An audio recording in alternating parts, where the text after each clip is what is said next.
G'day guys, welcome to Rumble's Fish Room. What's my hair doing? I just woke up, guys. Well, I've been up for a little while. So we're going to work on the ply tanks. Wow, that sun's bright. Can you guys see? Because I can't. Let's have a look at them and make a game plan. Alright, so basically they're covered in the pollen from the trees. So I'm going to give them a vacuum. I don't really think you guys want to watch me vacuum tanks, so it's going to take quite a while, I reckon, because it's pretty bad. But anyway, I'm going to vacuum and then we're going to start rolling some gel coat, or we're going to roll some resin on it, not gel coat just yet. But I'll vacuum and get back to you. Alright guys, so the vacuum wasn't working. I'm a little bit puffed out because I've already done one, but basically they need to be sanded anyway, so I'm actually just sanding them with all the pollen and tree matter in there, and then we'll vacuum them out after. They need to sand anyway because you want to take off all the sharp edges. Also, one advice when sanding, pick up one of these blocks, because using hand paper you'll end up cutting yourself on the little sharp strands of fiberglass. So it's definitely a necessity to use a block, not your hand. I thought about using the orbital, but I would have to go into work and pick one up. By the time I get there, I'll probably have it done by hand anyway. But I just don't think it's really necessary. I'm not sanding it, if that makes sense. We're just getting all the sharp bits off. We're not making it like smooth. We're not doing up like a hot rod here or anything. It's a fish tank. If you've seen my other ones in person, you would actually notice that they're not completely smooth. You can see the fiberglass. That's just one of the things with fiberglass tanks. You can get it completely smooth if you put the time into it, but I just can't justify spending hours and hours on sanding it completely flat. There's a breeding tanks. I was actually just having an interesting conversation. I won't name him just because I don't know about it if he cares or not, but you guys will notice somebody that's been on Perth Cichlid Society building ply tanks, and we're just having a chat about how everybody thinks that ply tanks are actually cheaper to buy. Yeah, they are cheaper if you build them yourself, but he's actually been selling a couple, and if he works out the labour rate to the price he's been selling it, it's not actually worth it. The only reason he's been doing it is just to keep himself busy. But yeah, just food for thought, guys. If you want a ply tank, you pretty much have to build it yourself. The quote you're gonna get for to get one built is pretty much going to be the same price as glass. So don't expect a miracle if you ask somebody to build you a ply tank, is all I'm saying. Give it a go yourself. What's the worst that could happen besides flooding your house? Anyway, I'm going to sand these and stop dribbling, and I'll get back to you. Alright, check it out. They're all vacuumed. They came out pretty neat. One bit of advice, guys, whenever working with fiberglass, vacuum if you can. And also, don't use the handles from your Mrs. Dyson. Or if you do, make sure you put it back before she gets home, which is exactly what we're doing now. I don't have a handle for my shed vacuum, so we had to borrow this. Hopefully she doesn't watch the video. but I'm going to be in a world of hurt if she does. Nah, it should be alright. I cleaned it and everything. But, whoa, now I'm trashing the place. Oh, do you reckon I'll get demonetized because my bird swears on the channel? Could you guys actually... You ready? Let's go listen. What are you doing, Yoshi? Yoshi?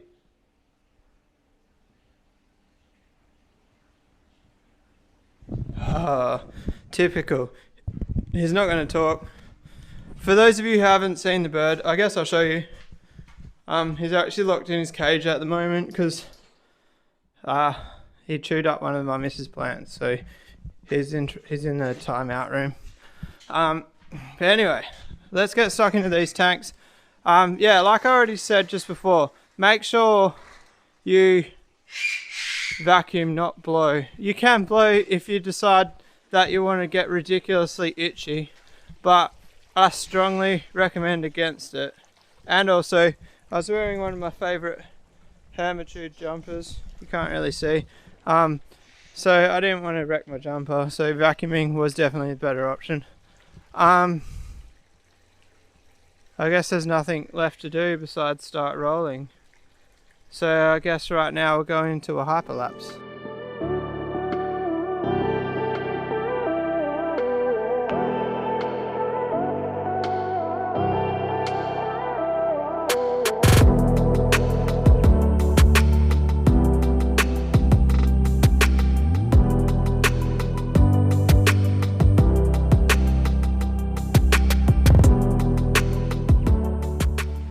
Alright, so that's the last clear coat, guys. Next is colour. We're getting a few nuts drop. I've pretty much been able to get them as they were dropping, so hopefully this tacks off pretty quick and then they'll just sit on top. I've come to the realisation that I might get a nut or two stuck in it. But anyway, next is colour. So I don't know if I've got enough colour to do all of them, so we're just going to start with one, work our way across until we run out, and then I might have to go and buy more, but I don't know. I'm hoping I don't have to go get more, because to get more I have to dip into my motorbike fund, and I'm trying really hard to save. So if anybody wants to buy 2 flower horns, I've got one for 400 and one for 600. So I can buy a new motorbike, guys. Please help me out. Oh, that was a shameless plug. But anyway, colour is next. And the colour is what's going to transform this. I also need to finish off the black on the fronts. Will I do it today? I don't know. Will I do it tomorrow? I hope so. I'll hopefully try and do it today. The only problem is, like when I do the black, I don't want to get it on the blue. Maybe I should do the black now, then the blue. I don't know. I'm a bit torn. I think I'll do the blue and then let the blue dry really well, and then I can use like a piece of cardboard or something to sit in the tank while I roll it, so I'm not spilling any black on the blue. Deal? I knew you guys would agree with me. Thanks.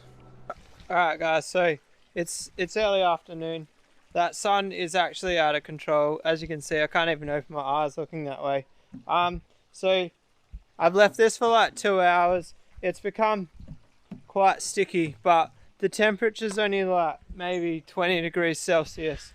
And although that's not cold, it's not hot either. So it's still really sticky. Let's get my face in the camera. It's still really sticky, but being so sticky is good for coating because it means it sticks real well.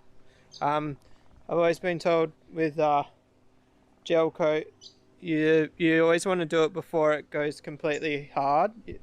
So like you see, like the last coat, I had to sand it because they had sat so long that it had completely dried. If you put it on when it's still sticky, you don't need to sand it between coats. But I don't know how I'm going to do this one.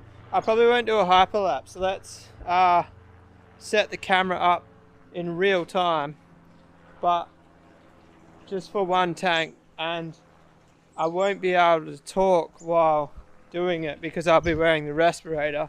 So what do you guys reckon? Let's get like a 5-minute video going. Well, not 5 minutes. I'll just play a track, hey? And we'll make the video go for as long as the track.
Alright guys, check it out. You only get to look at my shadow because I'm in my jocks. I've got no clothes on. I spilt heaps of that on myself. So I ripped my clothes off, got the acetone out. Never do fiberglassing without acetone handy because it sucks on your skin. I don't even know if acetone's good for your skin, but it's better than like 12 hours of stickiness. It's hardcore if you don't get it off your skin. It's sticky literally the next day when you wake up. But anyway, so we got the first coat of colour done. You will notice that I said first coat, even though just before I told you I'm only doing one coat. I started laying it down. I could get it thick enough that you couldn't see through it, but I didn't. It was just too thick. The problem if you lay this too thick is it will actually crack. And that's always a paranoia at the back of my head. I don't have enough experience with this product to judge how thick I can lay it down. So I went with a reasonably thick coat, but you can still see through it. I'm guessing you guys won't be able to see through it on the camera. Try get it here. but I don't think you can see it on the camera, but I can see it with my eyes. I can still see the ply through the blue, and I'm not happy with that. Oh, I've completely missed a heap there. The roller's in the dirt. Oh well, we're gonna have to make sure we get that real good on the second coat. I don't really want to put that back on in the dirt. What do I do, guys? Nah, just leave it. It's not worth it. Alright, so we've missed a spot there. That bit there's not actually going to be underwater anyway, so we'll just make sure we get that on the second coat. I don't know how I missed it. I was checking 3 times. It's the only one that I've done it on. What's that? It looks like a bit of a hole. We'll just leave it.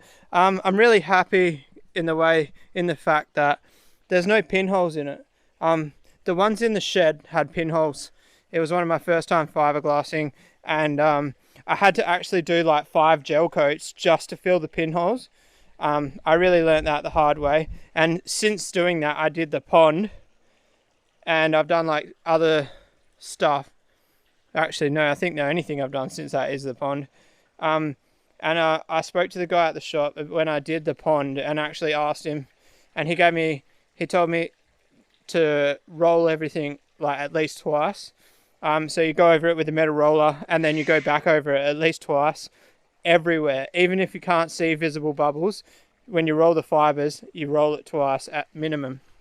So I think the pond and these tanks, I rolled like 4 or 5 times over the same each spot, and it's definitely shown. There's no pinholes, and pinholes is what kills fiberglass tanks. Alright, let's keep the camera up here, guys.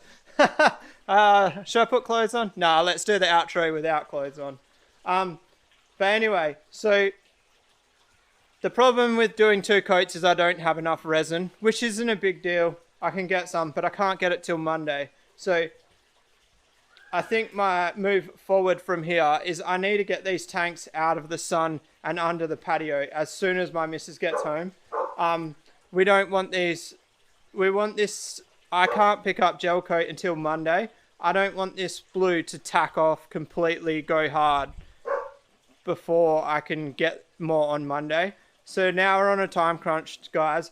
I'm definitely rolling the last gel coat on Monday. Whether I have to tarp my patio and do it out here, I'll play it by ear. We've got massive tarps at work that I can bring one of them home. They're like literally over 1 millimeter thick. I'm really just so scared of getting gel coat on the patio. So yeah, it's a time crunch now. If I could get the resin now, what's the time? 2:51. I might even try a ring. But this is going to be the end of this video, guys. If you like this video, give it a thumbs up. If you want to subscribe for more, hit that little red button. And I'll see you guys tomorrow. Peace out.